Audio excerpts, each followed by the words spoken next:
Soft blocking, online detachment, these are new age breakups അല്ലേ? ഇന്നത്തെ online ഡിറ്റാച്ച്മെന്റുകളാണ് ഒരു kind of വേർപിരിയലുകൾ. സാമൂഹ്യ മാധ്യമങ്ങളുടെയും ഓൺലൈൻ ആശയവിനിമയങ്ങളുടെയും ഒരു കാലഘട്ടത്തിലുള്ള ബന്ധങ്ങളാണ് എന്നുള്ള കൂടുതൽ ബന്ധങ്ങളും അല്ലേ? ബന്ധങ്ങൾ അവസാനിപ്പിക്കുന്ന രീതികളും വലിയ മാറ്റങ്ങൾ വന്നിട്ടുണ്ട്. പഴയ പോലെയല്ല. പഴയ കാലത്തെ പോലുള്ള നേരിട്ട സംഭാഷണങ്ങളുടെയോ അല്ലെങ്കിൽ കത്തുകളുടെയോ അല്ല പലപ്പോഴും ഇന്നത്തെ വേർപിരിയൽ സംഭവിക്കുന്നത്. അതിന് വന്നിരിക്കുന്ന ഒരു പുതിയ പേരാണ് സോഫ്റ്റ് ബ്ലോക്കിംഗ്. ഇതെന്താണെന്ന് ചോദിച്ചാൽ ഓൺലൈൻ ഡിറ്റാച്ച്മെന്റ് എന്നാണ് ഇതിനെ അറിയപ്പെടുന്നത്. എന്താണ് ഈ സോഫ്റ്റ് ബ്ലോക്കിംഗ്? ഒരു വ്യക്തിയെ സോഷ്യൽ മീഡിയയിൽ നിന്നങ്ങ് പൂർണ്ണമായിട്ട് ബ്ലോക്ക് ചെയ്യാതെ എന്നാൽ അവരുടെ പോസ്റ്റുകളോ സ്റ്റോറികളോ കാണുന്നത് ഒഴിവാക്കുന്ന രീതിയാണ് സോഫ്റ്റ് ബ്ലോക്കിംഗ് എന്ന് പറയുന്നത്. ഉദാഹരണത്തിന് നമുക്കൊരു കാര്യം എടുക്കാം. അൺഫോളോയിങ് ഇൻസ്റ്റഗ്രാം, ഫേസ്ബുക്ക് പോലുള്ള പ്ലാറ്റ്ഫോമിൽ ഒരാളെ അൺഫോളോ ചെയ്യുക. ഇത് പലപ്പോഴും അവരുടെ പോസ്റ്റുകൾ നിങ്ങളുടെ ഫീൽഡിൽ വരുന്നത് തടയും. എന്നാൽ അവർക്ക് നിങ്ങളുടെ പ്രൊഫൈൽസ് കാണാനും സന്ദേശങ്ങൾ അയക്കാനും സാധിക്കും. സെക്കൻഡ് തിങ് ആണ് സോഫ്റ്റ് ബ്ലോക്കിങ്ങിൽ ഉള്ളത് മ്യൂട്ടിംഗ്. അവരുടെ സ്റ്റോറികളോ പോസ്റ്റുകളോ മ്യൂട്ട് ചെയ്യുക. ഇതുവഴി നിങ്ങൾക്ക് അവരെ ഫോളോ ചെയ്യുന്നുണ്ടെന്ന് തോന്നുമെങ്കിലും അവരുടെ അപ്ഡേറ്റ്സുകൾ നിങ്ങൾക്ക് കാണാൻ സാധിക്കില്ല. മൂന്നാമത്തെ ഒരു കൈൻഡ് ഓഫ് സോഫ്റ്റ് ബ്ലോക്കിംഗ് ആണ് റെസ്ട്രിക്റ്റിംഗ്.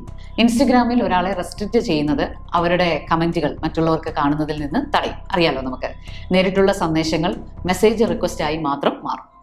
അടുത്ത ഒന്നാണ് removing from close friends list.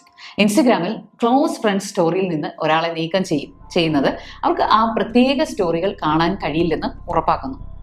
ഇനി നമുക്ക് മനസ്സിലാക്കേണ്ട അടുത്തൊരു കൈൻഡ് ഓഫ് ബ്രേക്കപ്പ് ആണ്. എന്താണ് ഓൺലൈൻ ഡിറ്റാച്ച്മെന്റ്? ഇതൊരു പുതിയ ടെർമിനോളജിയാണ്. അതെന്താണെന്ന് നമുക്കൊന്ന് മനസ്സിലാക്കാം. സോഷ്യൽ മീഡിയയിൽ ഒരു ബന്ധം ക്രമേണ ഇല്ലാതാക്കുന്ന പ്രക്രിയയാണ് ഓൺലൈൻ ഡിറ്റാച്ച്മെന്റ് അല്ലെങ്കിൽ നമ്മൾ പറഞ്ഞത് സോഫ്റ്റ് ബ്ലോക്കിംഗ് എന്നൊക്കെ പറയുന്നത്.